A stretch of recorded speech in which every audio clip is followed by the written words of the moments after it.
aí, tá pronto para aprender mais sobre rolamentos na teleaula de elementos de máquina de hoje? Então vai se preparando, porque hoje vão rolar muitas coisas que você precisa saber. Você vai ver quando é que se faz a troca de rolamentos. Vai aprender como devem ser as condições de armazenamento adequadas para eles. Vai ficar por dentro dos cuidados que a gente precisa ter durante o seu funcionamento. Vai ver como se faz a lubrificação dos rolamentos. Vai ver ainda como é que é feita a representação em desenho técnico destes importantes elementos de apoio. Agora tem uma coisa que eu não disse sobre a nossa teleaula de hoje. Você vai aprender como ouvir, sentir e observar um rolamento. Então, prepare seus sentidos porque nossa teleaula de elementos de máquinas está começando agora.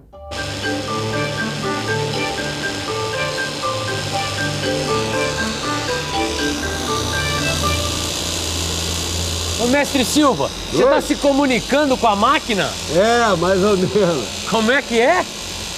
Eu te explico. Quando você quer observar como é que andam os rolamentos aí dentro da máquina, você tem que aprender a sentir. Então, o que acontece? Você vai ter que ouvir e observar o trabalho deles. Poxa, que legal, hein, mestre? É legal, porque aí você fica sabendo se vai precisar ou não fazer a troca dos rolamentos. Poxa, na verdade, eu queria aprender um pouco mais sobre esses esquemas aí. Ah, você quer dizer que quer aprender um pouquinho mais sobre os procedimentos para a conservação e a troca a reposição dos rolamentos? É isso mesmo. Ele já percebeu a importância que é a conservação e a troca dos rolamentos. E eu tenho certeza que você já se apercebeu como é importante o assunto de hoje. Pois muito bem, então vamos ver como é importante também uma boa estocagem desses elementos. Os rolamentos precisam estar sempre disponíveis quando for necessária a troca. Senão, já viu, a produção pode ficar parada pela falta deles. Agora, para serem estocados direitinho, os rolamentos exigem certas condições. Antes de embalar um rolamento, a gente precisa colocar uma proteção contra oxidação, como esse óleo que eu espalhei pela peça. A temperatura do local onde a gente vai armazenar esse rolamento deve ser constante e deve se manter em 21 graus centígrados. Agora, quando você for tirar um rolamento novo da caixa, observe bem se ele está na embalagem original, bem limpinho, bem protegido com óleo ou graxa e com papel parafinado. Ô, mestre Silva. Oi. Esse rolamento aqui, ele tá pronto para rolar? Esse daí está em condições. O que eu vou fazer agora, Tito, é verificar novamente como é que está o rolamento aqui dentro da máquina. Se o ruído do rolamento estivesse macio, eu não precisaria trocar. Agora, esse ruído metálico que eu ouço, bom, pelo menos o nível do óleo vai ter que ser completado. Quer dizer que a gente não vai precisar trocar o rolamento daí de dentro? Vamos ver, Titão, vamos ver.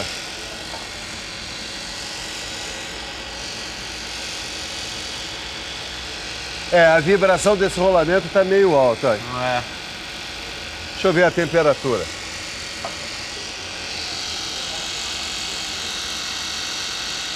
A temperatura tá meio alta, um pouco mais alta do que o normal. Deixa eu pegar o termômetro industrial, que é para verificar a temperatura corretamente, porque alguma coisa está errada com esse rolamento. Quando alguma coisa está errada, algo precisa ser feito.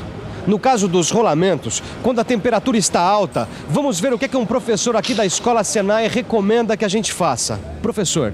Bom, quando a temperatura está alta, quando a gente percebe, enfim, que o rolamento não está funcionando bem, pode ser que tenha uma sujeira no rolamento ou ainda que ele esteja com alguma sobrecarga. Quer dizer que é um dos dois, é sujeira ou sobrecarga? Não, tem mais.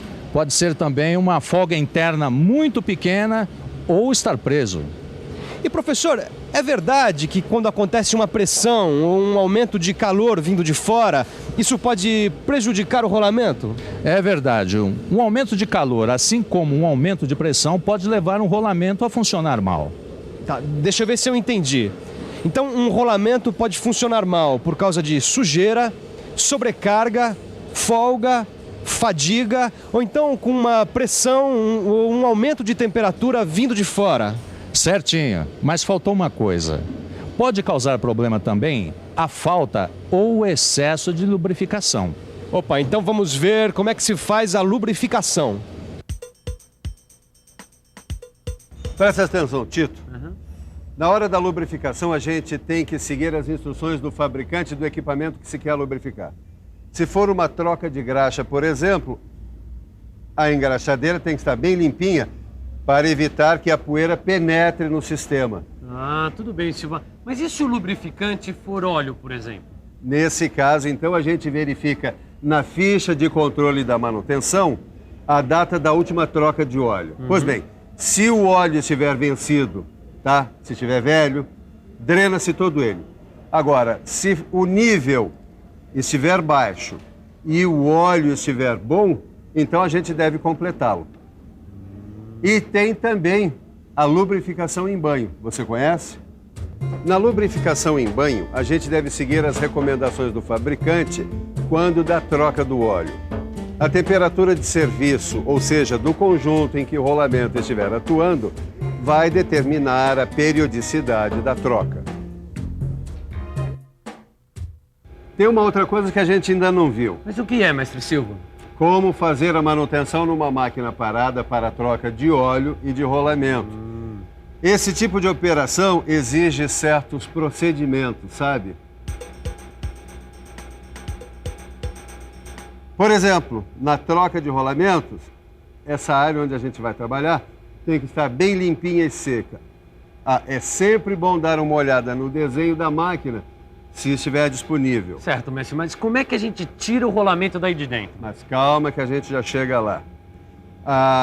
É sempre bom anotar a sequência da retirada dos elementos, porque senão já viu, né? A gente nunca mais consegue montar a máquina. É isso aí.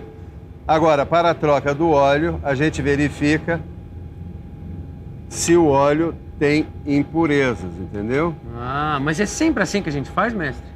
Bom, isso aqui exige uma certa prática. O ideal seria que o óleo fosse analisado em laboratório. Quer dizer que a gente esfrega o lubrificante entre os dedos para saber se ele tem impurezas, é isso mesmo? Exatamente. E professor, como é que a gente faz quando a gente quer fazer a limpeza na máquina?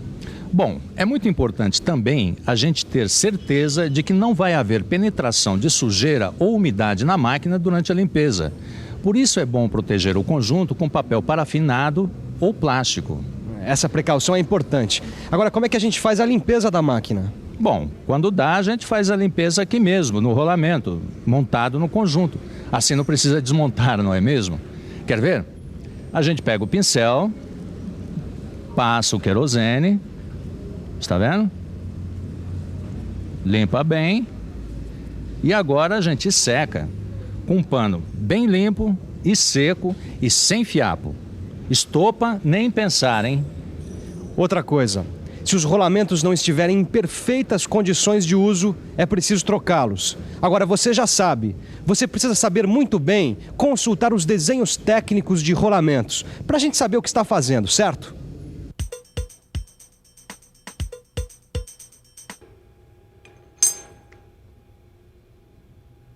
E aí, Tito, como é que tá? É, mais ou menos, viu, Silva? Ué, se você anotou a sequência, não tem problema. Você tem que prestar atenção no seguinte.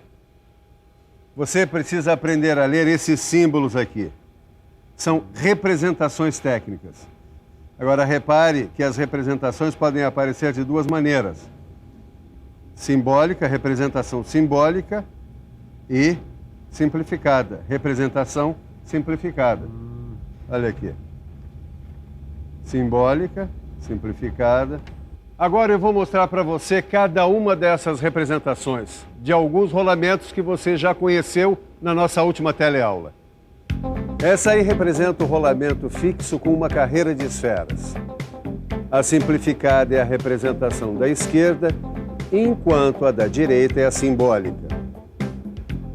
Mais uma representação, a do rolamento de rolo com uma carreira de rolos. Outra, a do rolamento de contato angular com uma carreira de esferas fica assim. Essa é a do rolamento autocompensador de esferas. Outra representação, a do rolamento autocompensador de rolos. Segue com a do rolamento de rolos cônicos e, finalmente, a do rolamento axial simples. Então, repare bem nessas representações aqui. Veja que a mesma representação simbólica pode aparecer em vários rolamentos. Poxa, Silva, eu não tinha reparado nisso. Mas você tem que ficar ligado. E olha que essas representações aqui não são as únicas, não, senhor. Tem essa daqui, ó. É a vista frontal do rolamento, que aparece desenhada em representação simbólica e representação simplificada. Poxa, quer dizer que a representação frontal pode aparecer, ou melhor, ela pode acontecer de duas maneiras? Exatamente. Agora, você sabe qual é a melhor maneira de guardar isso tudo que nós já vimos? Não seria pegar o nosso livro de estudos e fazer todos os exercícios que tem nele? Exatamente. E nesse caso é fundamental, porque senão não vai saber lidar com rolamento nenhum, hein? Bom, mas antes de estudar, que tal dar uma boa conferida na teleaula de hoje? E atenção, se liga aí que é hora da revisão. Na teleaula de hoje, a gente aprendeu mais coisas sobre os rolamentos. A gente viu como é que se faz a estocagem, a verificação, a lubrificação, a inspeção e a representação dos rolamentos em desenho técnico. Bom, com essa teleaula, a gente está encerrando mais um módulo dentro do curso Elementos de Máquinas, o módulo Elementos de Apoio. Portanto, é um bom momento para você, depois de fazer os exercícios dessa aula lá no seu livro, dar uma boa olhada nas 6 aulas que compõem este módulo. Combinado? Então tá. Bons estudos e até a próxima.